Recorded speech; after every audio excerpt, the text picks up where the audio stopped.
जनकपुर में एक बार सूखा हो गई। जनक के यहाँ बेटा तो है मगर बेटी नहीं है। अब ध्यान दे, मैंने देखा कभी कभी घर में जब बेटी जन्म लेकर आती है तो मातम सा छा जाता है। नाती घर में आ जाए तो बाबा बड़े खुश, लड्डू बटवाएंगे, डीजे बजवाएंगे, नाती आ गए हो घर में। और बेटी आ जाए तो ऐसा मुंह बनाएंगे जैसे तुषार पड़ेगा वो। हाँ बोले काहे बेटी। और ध्यान रखना, एक बार एक पिता अपने बेटा से बोला, बेटा गर्मियों का समय था, रात्रि में पिता लेटे हुए थे बाहर, बेटा से कही बेटा हमारे साथ सो जाओ आज। जैसे तैसे बेटा सोया। रात में पिता को लगी प्यास, तो उसी समय पिता ने बेटा से कही बेटा थोड़ा पानी पिला दो। तो पहले तो बेटा जगा ही नहीं, और जब जगे भी श्रीमान जी तो आंखें लाल। अरे रात भर सोते नहीं हो क्या, यही तमाशा बनाए रहते हो, पानी लाओ, ये लाओ, वो लाओ, कहाँ से कहा तुम्हारे पास में आकर के सो गए। अब कल से नहीं होगा ये सब, हम नहीं सोएंगे तुम्हारे पास में, सारी रात सोते हो ना सोने देते हो। बेटी अंदर सो रही थी, बेटी के कान में आवाज पड़ी कि मेरा बाप प्यासा है, मेरे पिता को प्यास लगी है। तो बेटी अपनी चारपाई से खड़ी हुई, पानी का लोटा भरा, बूढ़े बाप को जाकर के पानी दिया। ध्यान देना, बेटी जीवित पानी देती है, जिंदा पर सेवा करती है, पानी देती है, माता पिता का ख्याल रखती है, और बेटा मरने के बाद पानी देता है। ध्यान रखना। फिर भी बेटी की शादी होकर ससुराल में चली जाए, सासू मैया अगर नाराज हो जाए, सासू मैया गाली देने लगे, अरे कहां से आ गई, तेरा बाप ऐसा है, तेरा फलाना ऐसा, तेरा बाप। और बाप की जब गाली देती है ना सास, बेटी सब बर्दाश्त कर लेती है। और जब बाप की बात आती है ना तो बेटी कहती है मैया तू सब कह ले पर मेरे बाप को गाली मत दे। मेरे बूढ़े बाप ने कैसे तेरे घर में ब्याह किया है, तेरे दरवाजे की सारी धूल उसने समेट ली, कहां कहां से कर्जा लेकर के आया, कितनी मेहनत की, मेरा बाप रात रात सोया नहीं, अभी तो मेरे बाप के सर से कर्जा भी नहीं उतरा है, और तू मेरे बाप को गाली दे रही है। मां तू हमें मार ले, भोजन मत दे, सब कुछ कर ले, मगर मेरे बाप को गाली न दे। और जब बाप मरता है ना, ध्यान रखना, लड़के जो लड़कर भी तुमसे सब ले ले उसे कहते हैं लड़के। बाप मर जाए तो बेटा रोता नहीं है, परेशान होते। और मैं यहाँ तक आपको बता दें कि मैया बाप को बंटवारा कर देती है औलाद। लड़के बोले अम्मा तुम्हारे पास रहेगी, पप्पा हमारे पास रहेगा, बंटवारा कर दिया। ये चलती है बच्चों की, ये है बेटा और बेटी। और ये ध्यान रखना, जब बाप बेटी को शादी करने चले ना, और यदि कोई अच्छा घर मिल जाए, धन नहीं है, बाप को चिंता है, तो बेटी फिर भी कहती है पिताजी जैसी आपकी सामर्थ्य हो वैसे ही देख लो। अपने जीवन को भी दाव में लगा देती है बेटी, ये ध्यान रखना। और यदि बाप देने लगे, कहती भैया के लिए रख दो ना, अभी भैया भी तो आ गए, इतना मुझे मत दो, कल भैया को भी जरूरत है, मेरे भाई का बर्बाद ना करो ज्यादा। और यदि भैया के नंबर आ जाए तो, भैया की बात आ जाए तो भैया क्या कहेगा, सब लुटाई दे रहे हो, हमें का खकपति बना के छोड़ोगे। ये होते भाई, ये होते लड़के। ध्यान देना, बेटी ससुराल में है और पिता की मृत्यु हो जाए तो बेटी कम से कम 2-4 किलोमीटर से रोती हुई आएगी, और बेटा घर में भी हिस्सा बांट के लिए तनाव किए बैठे हैं। बाप ने हमको ये नहीं दिया, मर गए, मर गए। और ध्यान रखना, जिस घर में बेटी आती है ना, बेटी का जब जन्म होता है, महाराज जनक के बेटा हैं और बड़े हैं, सुशील हैं, अच्छे हैं, लेकिन बेटी के बिना सब अधूरा है। करदम ऋषि जो हुए ना, माता देवहूति जो ब्रह्मा यानी मनु की जो संतान हुई, माता देवहूति का विवाह जब करदम के साथ में हुआ, 9 बेटियां हुई, 9 सती अनुसुईया आदि अत्रि मुनि को ब्याही गई जो। तो उसी समय करदम ऋषि क्या कहते हैं, हमारे घर में बेटी ना है भाई, हमारे घर में 9 यज्ञ हुए हैं। और जिस दिन बेटी घर में जन्म लेकर आती है, उस दिन ये सच है कि घर में लक्ष्मी आती है, उसी दिन भूमि पूजन हो जाता है, उसी दिन घर में यज्ञ हो जाता है। बेटी जब घर में आती है तो समझ लो तीनों कुल तर जाते हैं। पर बेटी होनी चाहिए, चुड़ैल नहीं, बेटी। क्योंकि कुछ बहनें भी ऐसी हैं, क्या बताएं, मैया बाप की सब सफा करके चली जाती हैं, बोल गोविंद भगवान की। तो ऐसी बेटी नहीं। तो ध्यान रखना, जनक के यहाँ जनक ने प्रार्थना की, प्रभु हमारे यहाँ एक बेटी हो जाए। तो सुंदर बेटी का जन्म हुआ है। ऐसा ही नहीं, नाम रखा है सीता, देवी है। और ये सत्य है, जब तक बेटी का पिता जीवित होता है तब तक बेटी अपने अधिकार पूर्वक जीती है। और जिस दिन बेटी का पिता मर जाता है, एक बार माँ भले ही चली जाए फिर भी बेटी रह लेती है, लेकिन जब पिता खत्म होता है उस दिन बेटी दहली पर जाकर के सर पटक देती है और कहती है बस आज के बाद ये दहली मेरे लिए पराई हो गई, आज से मेरे लिए पराई हो गई।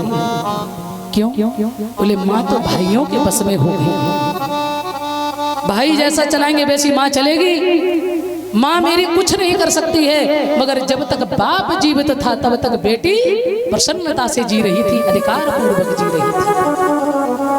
और जहाँ बाप गया, माइक पीहर में भी रहकर, ससुराल में भी रहकर बेटी हर पल अपने माँ बाप का ख्याल रखती है। और जब जाती है ना ससुराल तो भी कहती है मैया पिताजी का थोड़ा ख्याल रखना, कोई दिक्कत ना हो। फोन में भी खबर लेगी, पिताजी ठीक है ना, हमारे बापू ठीक है ना। क्या लड़का खबर लेता है इतनी? हम ये नहीं कहते कि पुत्र होना जरूरी नहीं, पुत्र होना आवश्यक है, लेकिन उससे कई ज्यादा बेटी का होना परम आवश्यक है। बोल गोविंद भगवान। और बेटी नहीं तो संसार कहां से? इसलिए बेटी से दुर्भाव ना करो। मेरा कहने का मतलब इतना है, बेटी को भी दर्जा दो। श्री सुखदेव जी कहते हैं राजन, बेटा एक कुल को तारता, बेटी तीन कुल को तारती है। आज जनक महाराज के यहाँ जब सीता जी का जन्म हुआ है, चारों तरफ आनंद बरस रहा। जो पृथ्वी बंजर हो गई थी, जिस पर फसल नहीं उगती थी, जो चारों तरफ त्रहमाम मच रही थी, सीता जी के आते ही काले बादल आए, बारिश होने लगी, पृथ्वी हरी भरी हो गई चारों तरफ, क्योंकि सीता स्वयं भक्ति स्वरूप है। आनंद बरस गया, बड़ी हो रही है। और 101 रुपए का सम्मान हमारे संतोष भैया नगला बहारा से सम्मान कर रहे, सदा आगे बढ़े।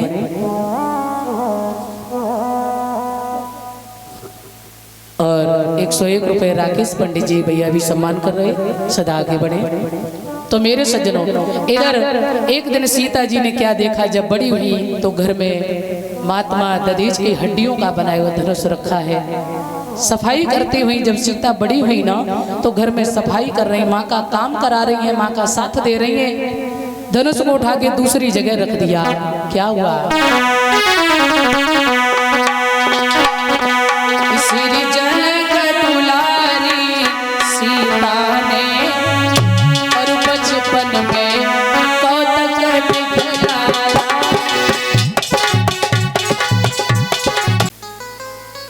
और बहुत दूर से हमारे भैया भी आ चुके हैं, राम तेज अंदावा की मड़ैया से, हमारे गुरु भाई हैं ये, हमारे गुरुदेव परम श्रद्धेय कुंवर श्री रविराधे जी, हमारे जो अध्यात्म गुरुदेव हैं, जिनके बारे में मैं आपको बताते आ रहे हैं नित्य। और ये जो महामंत्र है ओम श्री साईं नर्मदेश्वर महादेवाय नमः, ये बहुत बड़ा महामंत्र है, ये कोई साधारण चीज नहीं है। हम तो बहुत शायद बाद में पहुंचे हैं, हमारे भैया जी बैठे हुए हैं इटावा के पास में ही, अंदावा की मड़ैया से, ये बहुत बचपन से उनको जानते हैं। क्योंकि ये कोई साधारण, मैं आपको जो पुस्तक भी यहाँ बता रहे कष्ट निवारक, तो आप समझ लेना आप सबका एक नहीं कई जन्मों का पुण्य उदय हुआ है।